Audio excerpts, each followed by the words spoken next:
You're listening to Show Me the Numbers with Yael Kagan, only on LA Talk Radio.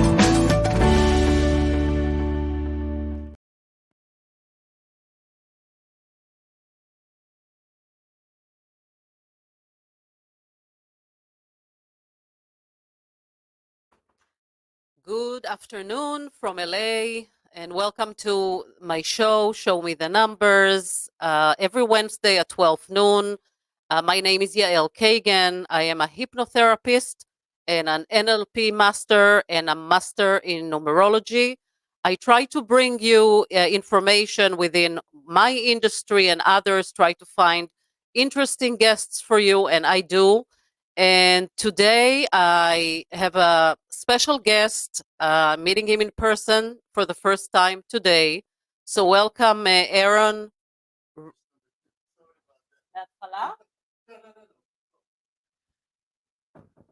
So here is a quick welcome to my guest, my special guest, Aaron Raimy, who's the founder and the CEO of MEETJEW, a very interesting platform. I was very, very impressed when I heard about you first from my son, and then I read about you, and he will explain very shortly. And I welcome you, and I want you to introduce yourself. Awesome. Yeah. Thank you for having me. First of all, my name is Aaron Raimy. I'm the founder and CEO of MEETJEW. We are an online dating and networking platform for Jewish people.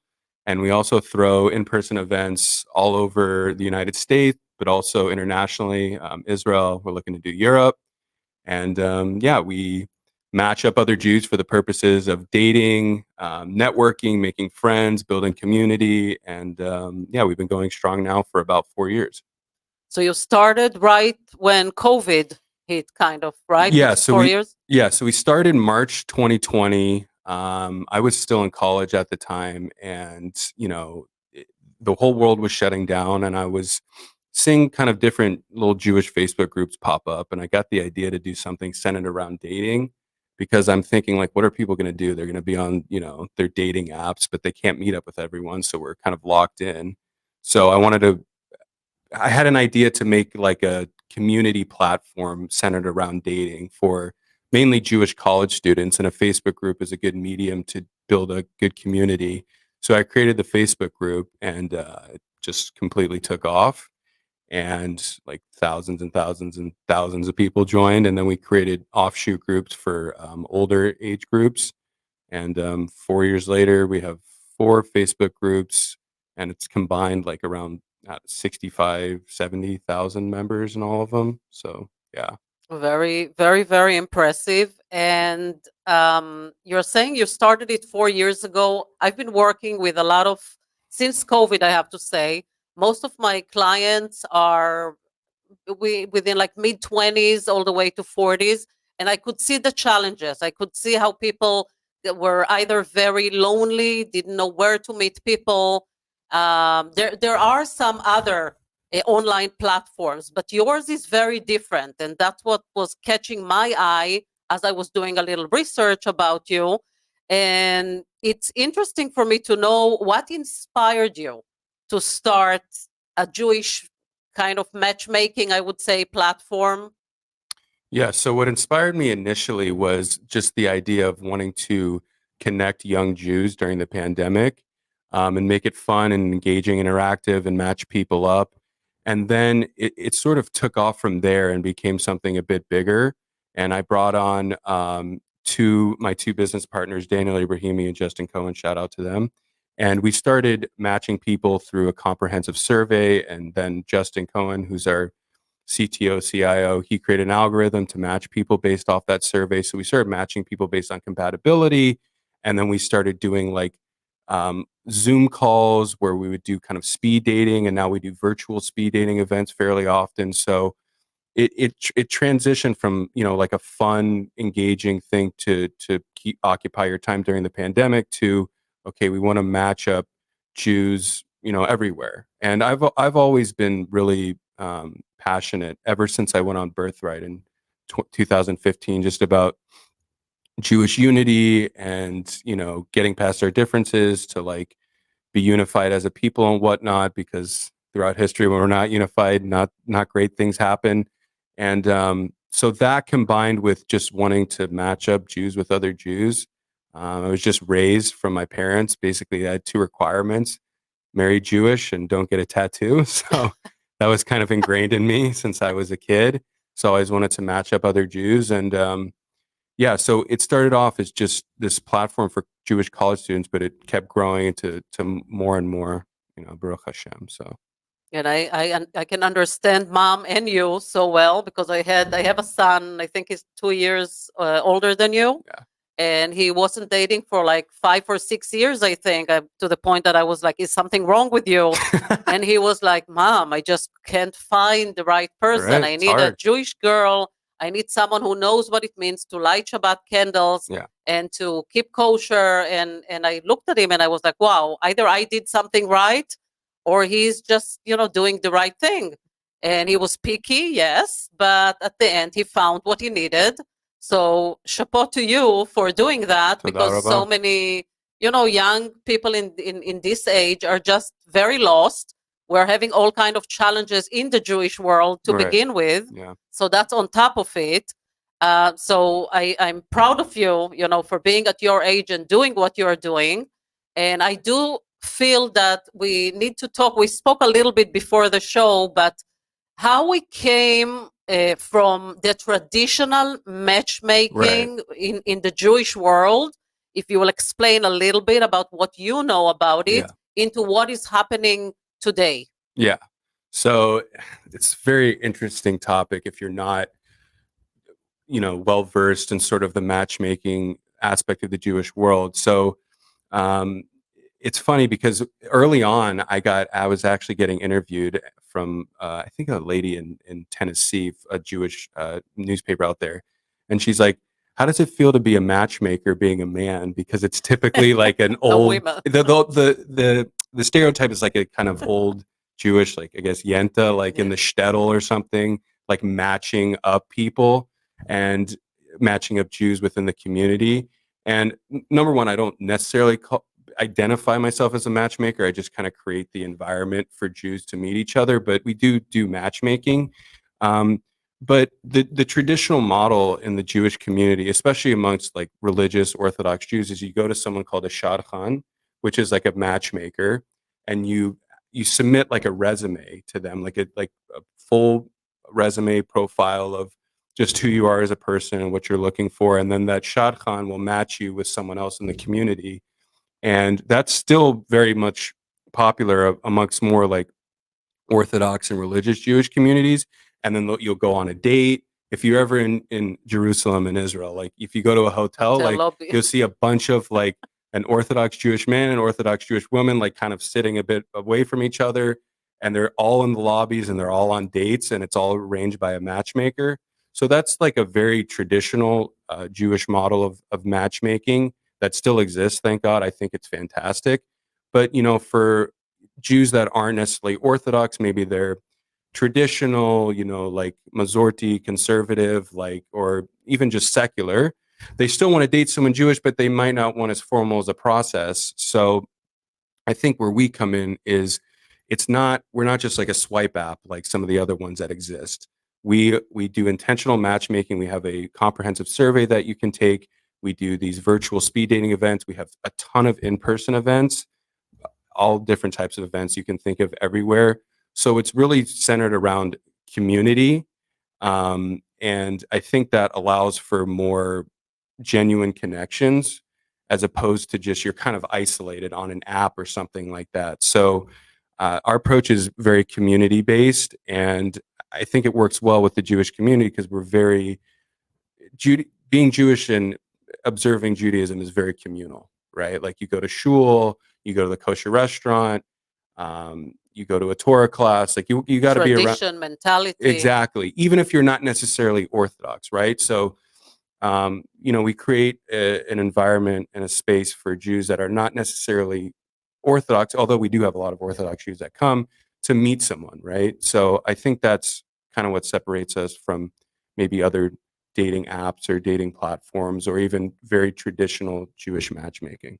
Right, and we spoke a little bit about it, and I do want to touch it because I do want to show how are you very different, and that's what I liked about it from other platforms that exist. Because we know there is JDate, and we know that there is Tinder, and Right. and whatever is out There's a there, lot. which I, as a therapist, always had my say about it because a lot of my clients were using it, and there's something I didn't like about it. And like I said before, putting too much information on a first shot, and a lot of it is not true. A lot Right. of it is what you want them to know about you Yeah. or what you want them to think about you. And then as you go, you start recognizing and start finding out the information that may be different from what they actually post. So I always had a problem with it. And you find yourself already in a relationship, you're always like already interested within someone, knowing then later on that, wait a second, it's not exactly what he was showing me or she was showing, and now I have a problem with it. In kind of like what you're doing, you're taking it to the old world, to the way that I was dating in my time, Right. when we actually went and met people. Sure. And first meeting, like you said, in the religious world, it's like sitting in a hotel lobby because you cannot be alone. I wasn't in that world, but you meet someone, and first you see how they look, and you see their body language, and you see how they behave, and you start asking questions, and that's how you get to know people. And you're course. basically taking it back to that, which is something I really like, for basically telling people, don't isolate yourself, don't sit at home, don't just sit with your phone and go right or left, Yeah. but just come to a party, or I will give you the microphone to talk about those events. Yeah. Because that is also what is making it very different. Yeah. It's come to whatever events that you will share. I saw them on the Instagram today. You are relating the events to some Jewish holidays I saw and events, and you basically tell them, come, enjoy, meet other female friends, meet other male friends, Right. and in between you may find the one that's maybe your match. 100%. Yeah, because what these apps do is they kind of create a false reality of who you are. Like there's so many terms just since the advent of dating apps in the last 10 years, so many like slang terms that are associated with apps. Like you get ghosted, which means like someone is not, you talk to someone and they just stop talking to you, right? Like, or you get catfish, which is like they're completely not who the person they say they are on their profile, right? Or, just like kind of like even the different apps are kind of associated with a different mentality on dating. Like Tinder's like, oh, it's like they're not looking for anything serious, just for fun. Or like, Hinge is actually a good app. Maybe they're looking for something more serious. But a lot of these apps do isolate people and they do create a false reality. And so our approach is community based, but also doing these in person events as much as possible. We've done Shabbat dinners, speed dating events. We've done big, huge parties. A lot of times they're around like a Chag, like Purim or Rosh Hashanah or something like that. But we also do American holidays, July 4th, Labor Day, Memorial Day, Valentine's Day, just any way that like Jews would maybe go out, like for a holiday, Jewish or not, we like try to have an event so they come to us. And we sometimes it's more intentional where it's like advertised just as a singles event, just as speed dating. Other times it's just like come out and meet people. There's couples that come that want to just come and make friends, and I think it makes the process a lot more organic. You're able to talk to more people in that time frame. Maybe you exchange a few numbers and then you can go on some dates, and it I don't know, it just creates that sense, I guess, of more of connection and community, right? Because you really do isolate yourself when you're on these dating apps and you're by yourself. Even if you're like going out with friends to the bar or to a club or something, it's like it's not intentional, right? Like what are you going to really meet someone Jewish or of your religious or ethnic background like at a bar necessarily, or even just amongst like going about your day-to-day life? Like if you're dating intentional, if you want to date a specific type of person, you have to place yourself in that environment to create the conditions to do so. And we try to do that as much as possible. And I think that my generation, especially because we grew up with social media and dating apps, it's like that's the norm that we're used to, but it's absolutely not the norm, right? Like, before the internet, before social media, you would meet someone maybe at your shul, maybe at a community event, maybe a friend of a friend, maybe in your friend group. Like it would be a lot more, I don't know, real, I guess. You don't have all these like preconceived notions of the person beforehand. And even in my own personal dating life, like always the best connections that I've ever had, like it's come from meeting them in person. Maybe we were talking online a little bit before, but like once I was in person, it was either like, well, I really, like this girl, or like we don't have that great of a connection. So you can never replace meeting in real life. Yeah, it feels to me, again, I've never, tried any of those, that it's a little bit less intimidating, because all those apps, there's a lot of rejection that's involved, and that's bringing people even more down. Instead of, bringing them up and making it better, it makes it worse. So I feel that by going into an event like that, yes, you are going for a certain purpose, but you are also going to a party where you meet other people. Something good will come out of it. 100%. It's not just concentrating on the rejection. If I'll find, if I want, what if I like him and he doesn't like me? It's not a one-on-one thing. It's a community, like you said, and I like it. And by the way, what exactly, when they fill up, what is it, an application to sign up for the website or the? So for events, all they need to do is you just follow us on Instagram or Facebook, or go on our website, meetju.org. Instagram is at MEETJEW official, and you can get a ticket to one of our events. But if you want to, like, if you are more, I don't know, if you're in an area where we're not having events, or you want to just not go to one of our events in person, like we have a couple different options. Like you can go on our website and we have a comprehensive dating survey that you can take that does match people up, but it's a lot more intentional. We're asking for your religious beliefs, your political beliefs, your interests, your hobbies. Like you can submit a picture so you can see what someone looks like, but we're trying to match people based on compatibility, based off that survey. And then we have an algorithm that filters everything out, and then we send out matches every couple of weeks via email. And then we also do virtual speed dating events about every 4 to 6 weeks or so on a partner platform that we work with. So you're able to actually see the person's face and sort of create some of it a real life connection based off that. So you can do those two things in person, or sorry, online. Or the other option is you join one of our Facebook groups. You can post a profile, a bio of yourself, and meet someone like that. But we always encourage people to come out to our events as much as possible. I think that's the best way to meet people. So yeah, that's how you can meet someone via Meet You. And you kept mentioning speed dating. What Yeah. exactly is speed dating? So we've done it in person, where we've done it now in New York and Chicago. Basically, it's like 40 to 60 people, and you're just running through anywhere from like 5 to 10 dates. It's like 3 to 5 minutes, and you're just meeting a lot of people. And then the same model that we do also online as well, where you're getting anywhere from like 3 to 7 dates. They're about anywhere, I think, 5 to 7 minutes long. And then you're just meeting a bunch of people within that hour. So you're trying to form some sort of connections But as it's like a well. Zoom, it's remotely. Yeah, it's actually a platform called datenight.ai, and we work pretty closely with them. It's a really good platform, and you sign up, and then you're able to like video chat with the other person for the allotted time amount, and you can match with the other person or not. So people have also been meeting off that as well.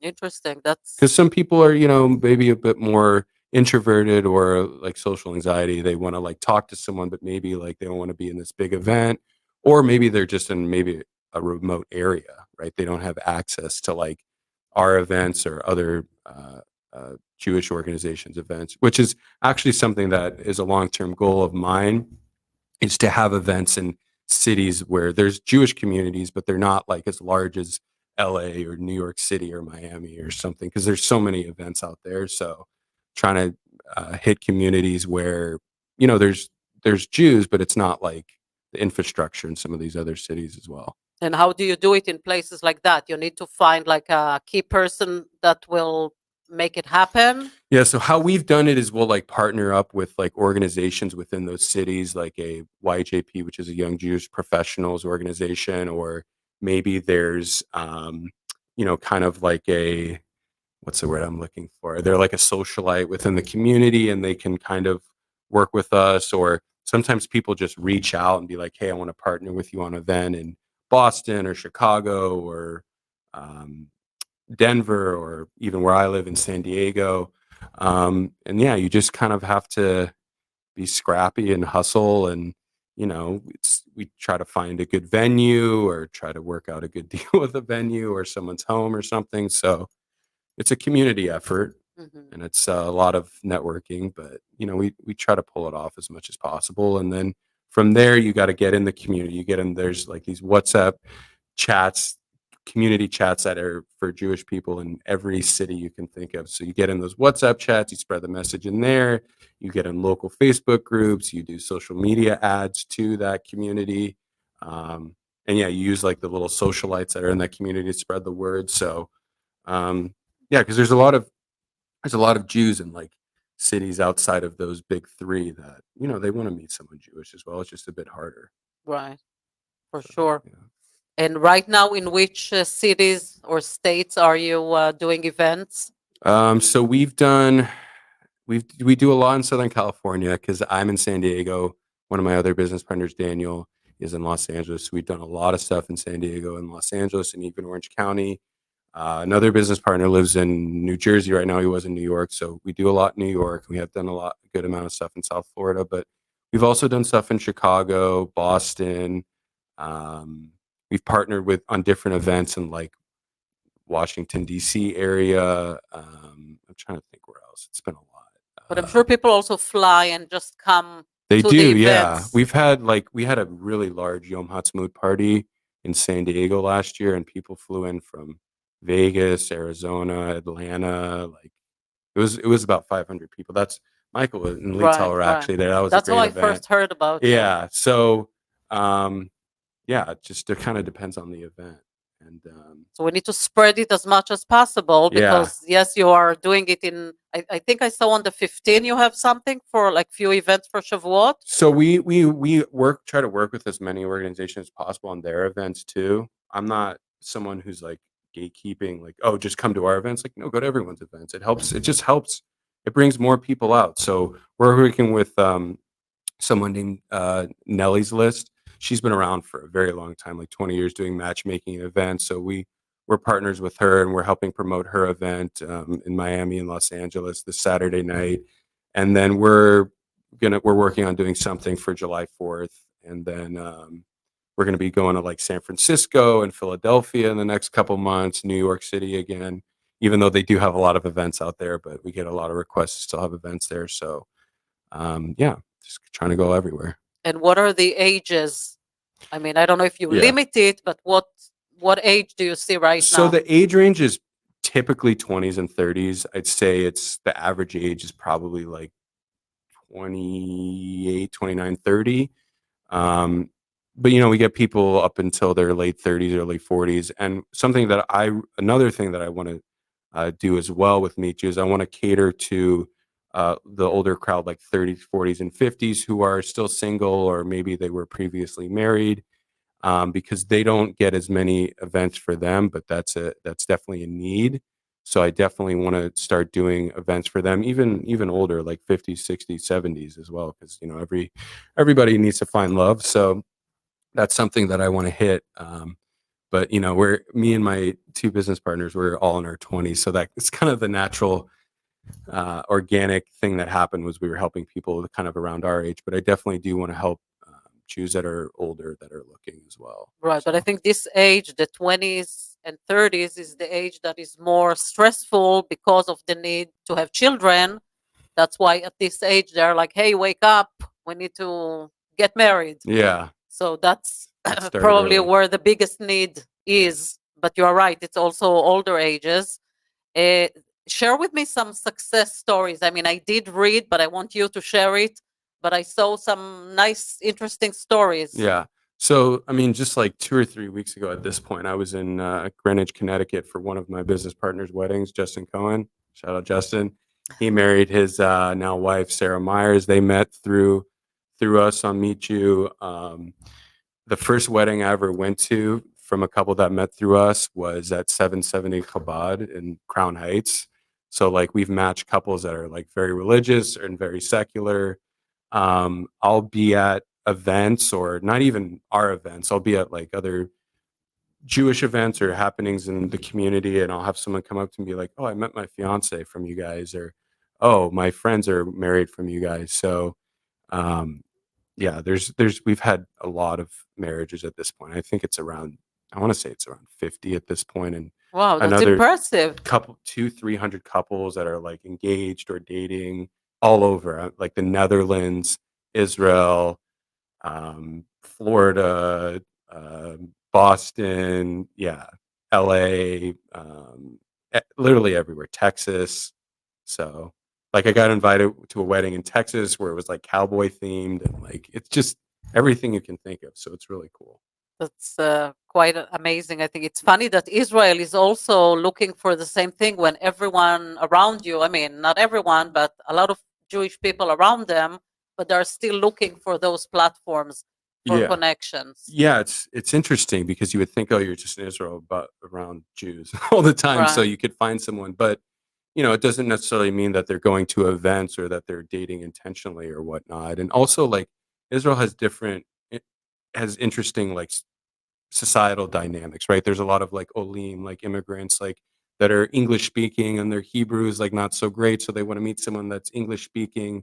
But then there's also like Israeli Americans, right? Like yourself, that like, maybe they grew up in Israel, they had kids in America, and then the kids moved to Israel, but it's hard for them to date like a Sabra, like a native born Israeli. Like they want to date someone Israeli American. Like there's so many different Right. little We're so nuance. Yeah, complicated. very complicated. So there's so many little nuances that like you would think, oh, you're in Israel, you're just gonna meet someone, but no, there's like every flavor of Jew there. So like even there, we've like done it. We did a couple events last summer, and like we get a different types of Jews out there. It's interesting. So It it's is needed everywhere, I very guess. interesting. And I'll take you away a little bit from the conversation. How difficult is it to be a Jew your age in the United States? Yeah, that's a good question. So my experience personally, like I think has been a little bit different from many people. Like I kind of got my neshama like lit on fire on when I went on birthright when I was 19. So like I was like I grew up like pretty much reformed, like not really that engaged. Like we had a Zionist household, like being Jewish was important, but it wasn't like I guess the main aspect of who I was. And then on when I went on birthright, that kind of changed everything, and I was super involved. I was very involved in college with like pro-Israel advocacy and things like that. But like what made me hyper aware of my Jewishness was like actually in April of 2019. Um, like my dad and I were supposed to go to the last day of Passover. It was on Shabbat at the synagogue that I went to for preschool. It's called Chabad of Poway, and like it was attacked, like a terrorist attack. Um, and one of our congregants died, and the rabbi got shot. Oh, wow. And that was like my wake up call and this is like a little suburb of San Diego. Like you wouldn't think anything happens there. So that was like my wake up call to be like, oh wow, okay, like this anti-Semitism stuff that my Zaidi, who's a Holocaust survivor, told me is very real. So that was kind of my like massive wake up call.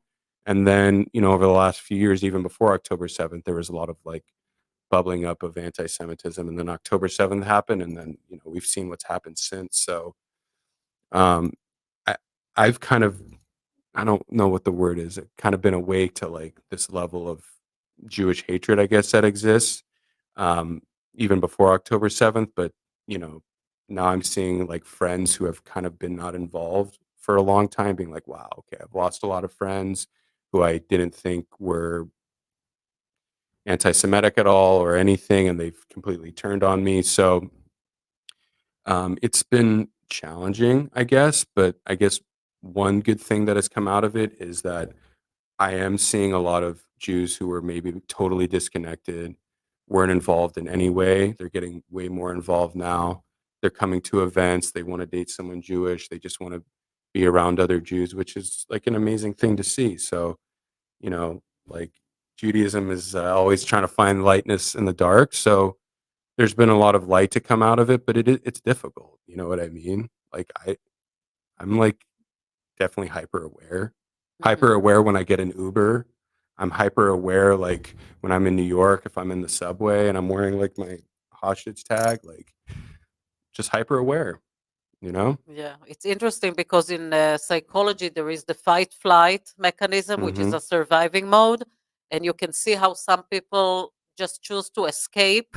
Like, I'm not going to put my necklace anymore, and I'm not going to speak Hebrew, and I'm not going to show that I'm Jewish, and I'm just going to escape Right. this whole situation.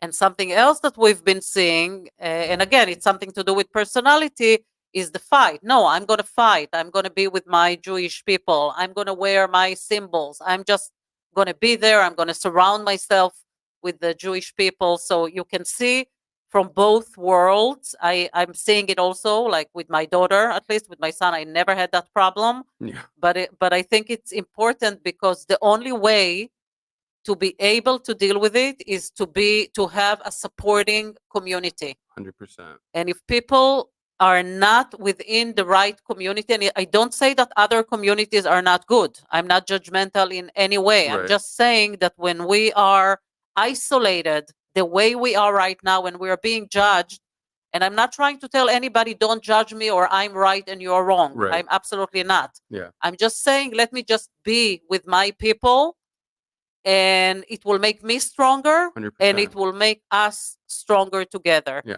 And it's something that I've always, tried to teach my kids.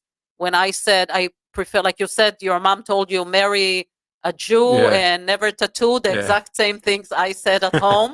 And Yeah. thank God none of my kids has any tattoos. Baruch Hashem. And exactly. So it's very important what we tell our kids, and it's very important why we choose to marry a Jew, not because others are not good. It's because of tradition Yeah.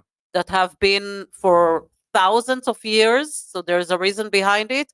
And mentality, there's nothing you can do. The relationship are really challenging in any way. I mean, a lot of my Yeah. clients are relationships, a lot of Israelis together, Americans, doesn't matter. There are so many challenges. Why more? Yeah. Something that I say is like, do you really want to tell like the person that you're dating why you need to fast on this random day in September, October when they want to go get something to eat, and like you're not drinking any water and you're going to shul like for Yom Kippur or like, for Tisha B'Av? Like it's just there's a built-in understanding, right? And like it's with any community, there's other Facebook groups, there's other dating platforms for all different types of communities. Christians, Black people meet. There's like something called subtle curry dating for people that are Indian or in that region of the world. So it's just easier, right? And like when you're dating someone Jewish, you just have kind of a built-in understanding. Even if like someone grew up more religious than the other, it's like, okay, we fast on Yom Kippur, like we light the Hanukkah on Hanukkah, like we dress up for Purim, like, okay, like you maybe don't keep Shabbat. I sort of keep Shabbat. Like maybe you kosher-ish style. I eat whatever I want. Like whatever. You like have these, you don't have to explain it. You just Right. have it right And you there. find the middle, but at least you Yeah. come from the first It's just same kind of place. built in. It's just so much easier to do. So there's that thing. And going back to the fight or flight with what's going on right now, my I worldview on this is just like you got to be outspoken and loud as proud as possible. I think individually speaking, when you kind of hide yourself and you cower in fear, I understand why people do it because they're like scared of getting beat up, especially if they're alone. But if you do that, you're basically like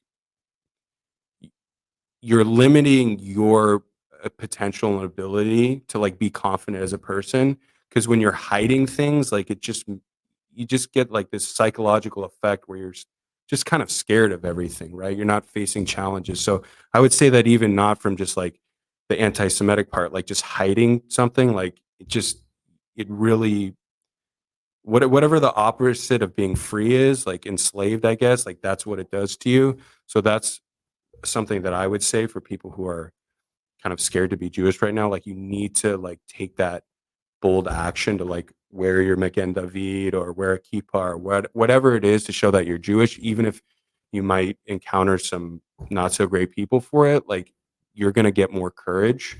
That's the Israeli mentality, to be brave and courageous. Like don't deal with this BS from the anti-Semites. So I would say that. And I would also say that like if you examine Jewish history, the reason why we're still here is because of Jews that were extremely proud and stubborn about being Jewish, whether it was the Maccabees, whether it was the Jews on Masada that where the Romans were coming and, they said, we'd rather die Jewish than be Roman. Like you look out through Jewish history, like the Jews that have sustained us are the ones that are very proud and outspoken. And that would be my recommendation for everyone. That's something that I try to do. I try to wear the high necklace or the tags out everywhere after October 7th. Like I don't wear a kippah out in public. I'm pretty traditional, but I don't wear a kippah out like that. I was wearing a kippah everywhere I was going. People were coming up to me being like, I support you. Like we have a lot more supporters than you think as well. It's a very loud, vocal minority. But I would say the first step is like you show that you're outwardly Jewish. You kind of sit in that discomfort, and then like you'll get more strength and more courage as you do that. Right, So, and I do have to say, as one that went to a lot of the protests here in LA Yeah. from the day it started, and in the past few weeks, because of what was going on in colleges, we said, let's go and protest, not because we want to protest, because we want to show our Jewish students that we are with them. 100%. You are not alone. We are here, and nothing will happen to you. 100%. And I did see a tremendous power coming from the Christian world.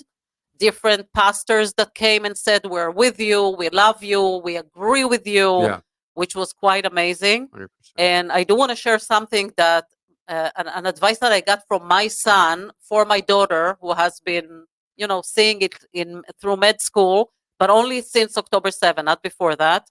That also was isolated. People were judging her because she's American. I mean, she was born here, but Right. knowing that her parents are Israeli and she's Jewish, and what's so she never posted anything. She's very quiet about it, but she witnessed some not so nice things. And my son said something very smart. He said, Ima, we as Jew needs to sometimes understand that we may not be the popular ones, Yeah. and people may not like us for the next whatever few months or years.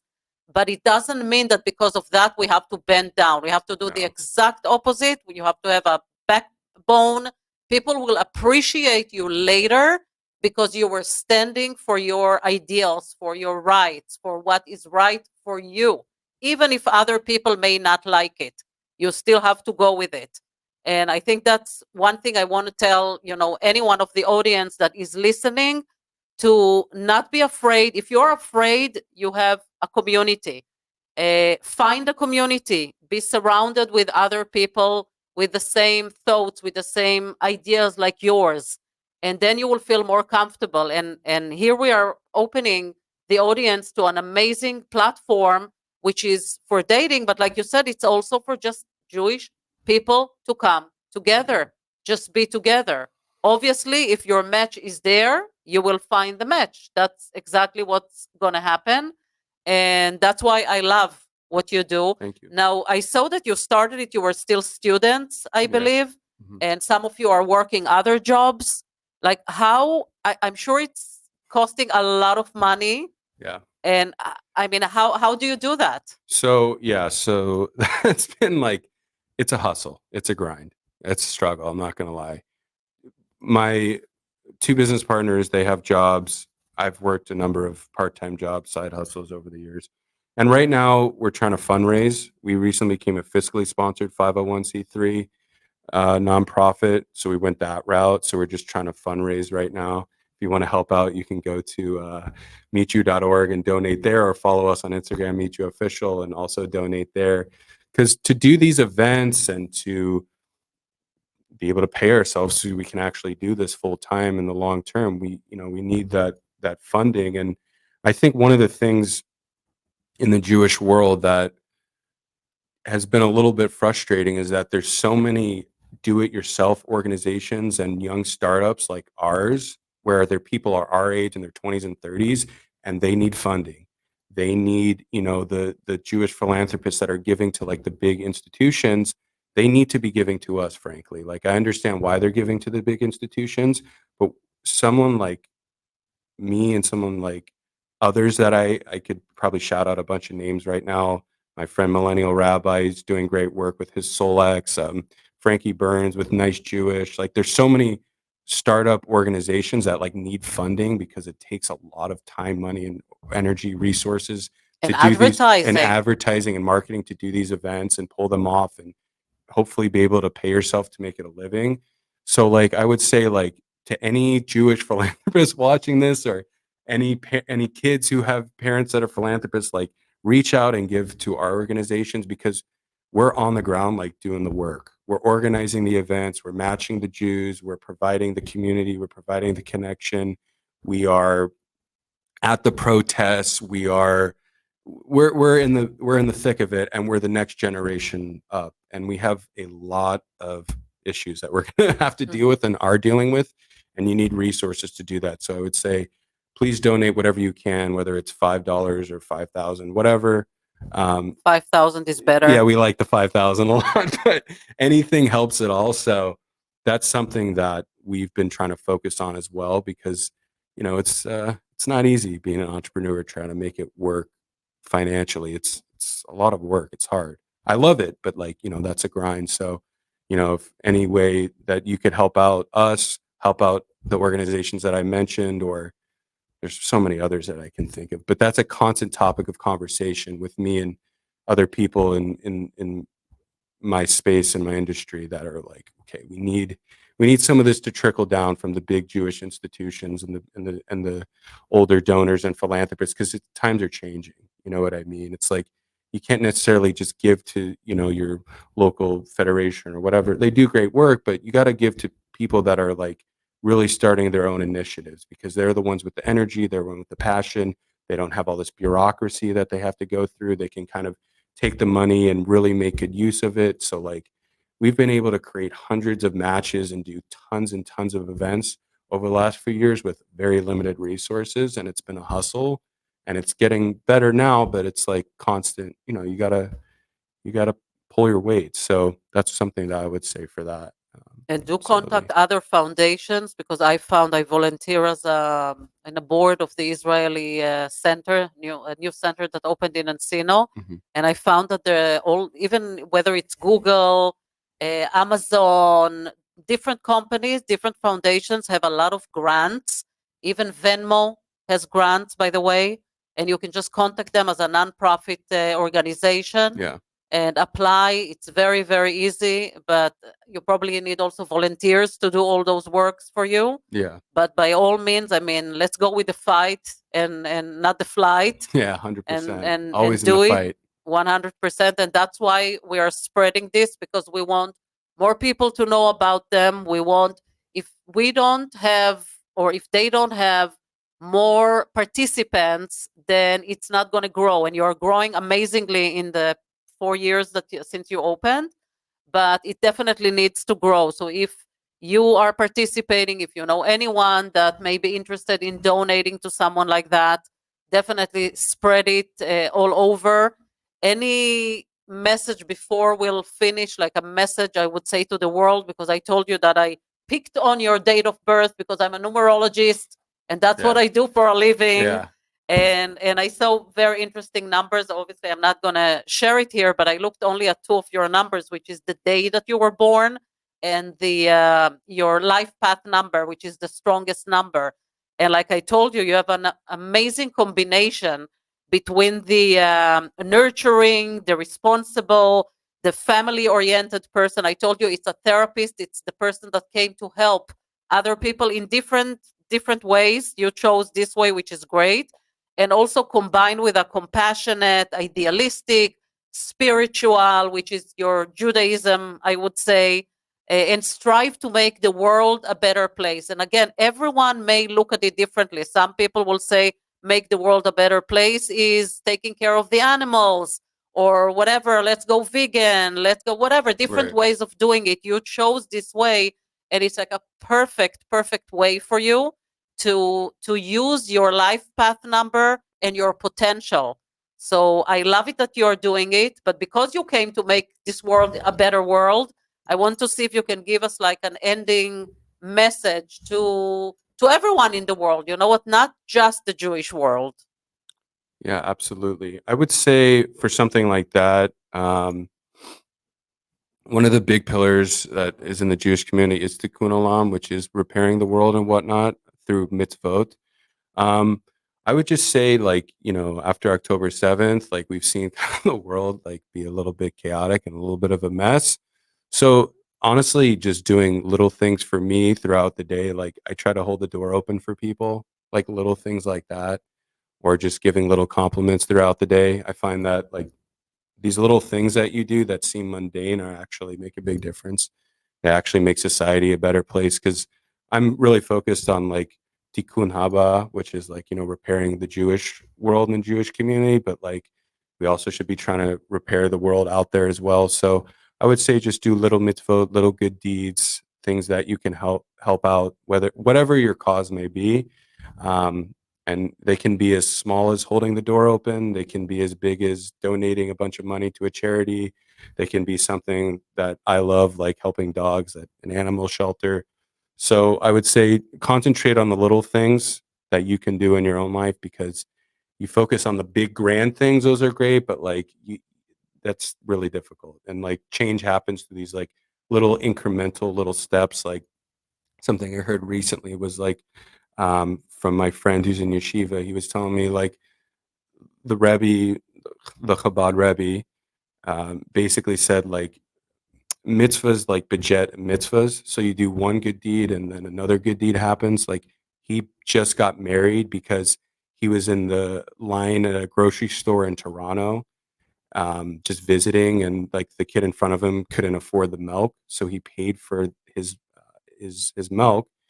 He did a mitzvah for him, and then there was like a shadchan there who saw it, and she's like, "Oh my God, that was so sweet that you did that. Are you single?" And he's like, "Yeah, but I'm not looking really to date in Toronto because I live in Israel. I'm like at yeshiva." And she was like, "Okay, well, give me your information, and I'll see if I can find you someone while you're visiting." She texted him. She said, "I have a great girl that like I think you'd be interested in." They hit it off. They got engaged within 6 weeks, and he just invited me to his wedding in July.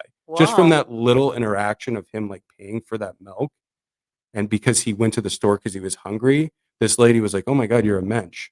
So like these little tiny things that you do, like that you might think is insignificant, you're just trying to help someone out, like it can lead to Hashem putting a lot of blessings in your life. So that applies to everyone, Jewish or not. Just like, trying to help people out in your day to day can like get blessings for you and blessings for others as well. So I would say that focus on those little things. Those Right. matter a lot. And I call it the law of attraction. I talk about it a lot in my shows, how you can attract energy. So by putting it out there, you attract it back to you. If you spread something good, you will attract something good coming your Yeah, way. 100%. So we should all be, not just the Jewish world, I mean, everyone in the world should be more focused on love. It comes from self-love before everything, but spread love, acceptance, accept people, and be less judgmental. I know that things in the world right now may look terrible. The subconscious mind does not know to differentiate between right and wrong. So whatever you are seeing, you believe this is the truth. Just always tell yourself, maybe there's another truth behind it. Maybe I should not be judgmental. Maybe I should just love and accept other people for what they are. And then this world will become a much, much better Amen. place. Amen. And I do want to tell you that I'm happy that I met you, and I'm happy with Me the too. connection that my son did here. It started from that. I didn't Shout even out know. to Michael Yeah. Kagan. Sadiq. Yeah, he is, and I admire you. I admire you for doing it at your age. You know, people. I mean, I've just had a visit to Nike corporate headquarters, and I saw people, it's all about, the money and like great environment, but you chose something different. You really chose to do something to change the world. And I appreciate it. And I want to thank you on behalf of everybody in this world, definitely on behalf of me. Thank you. And I really hope that this show will spread only good things, and good things will come your way. And I'm happy to send my donation because I truly believe in what you do. Toda. I really appreciate it. And spread it. Spread, the show, spread whatever you do, just let it be out there so that people know more and more. It was a pleasure to meet you. You too. Thank you for having me. Really enjoyed it. 100%. It was very enjoyable, and I'm happy to see that there are people like you in the world. There's Really. a lot of us. We're doing good work, We just have to put you together. Exactly. Pay attention, put us together, and also pay attention to the people who are doing good work, because there's a lot of people that are every day just trying to help others and, make the world a better place, make the Jewish world a better place. And yeah. Amen. Amen. Excellent. Thank you so much. Thank you. Thank you for having me. Also, bring them home. Am Yisrael Chai. 100%.